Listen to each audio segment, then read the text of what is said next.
जय जगन्नाथ। पीएम किसान टंका पाउछन्ति कि? ताहले ए भिडियोटी को जम्मा भी स्किप करंतु नाही, कारण पीएम किसान योजनार इयरली इकेवाईसी को नहीं एक बहुत बड़ अपडेट आपण मानक पय आसीची।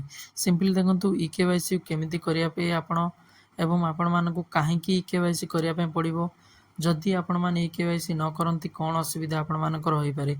ए भिडियो रे मु आपण मानकर सब किछि क्लियर करिवि। सिंपली देखंतु आपण मानकु सर्वप्रथम पीएम किसान योजनार ऑफिशियल वेबसाइट को आसी जिबा में पड़िबो।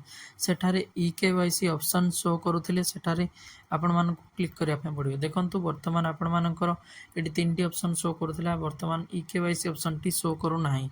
तो आपण मानकु सिंपली जमा भी व्यस्त होबार नाही। आपण मानकर निकटस्थ जनसेवा केंद्र को जांतु, सेठारे आपण मानकर आधार देई निजर इकेवाईसी को कंप्लीट करि नियंतु। आपण माने इकेवाईसी कंप्लीट कर साला परे पुणी आपण माने निजर स्टाटस को आउ थरे चेक कर नियंतु। सेठारे इकेवाईसी स्टाटस येस किंबा कंप्लीटेड देखाउछि कि नहीं सुनिश्चित करंतु। जरूरी सूचना एहा मध्ये निजर ओटीपी, आधार डिटेल्स किंबा बैंक इनफॉरमेशन आवश्यक भावे शेयर करंतु नाही।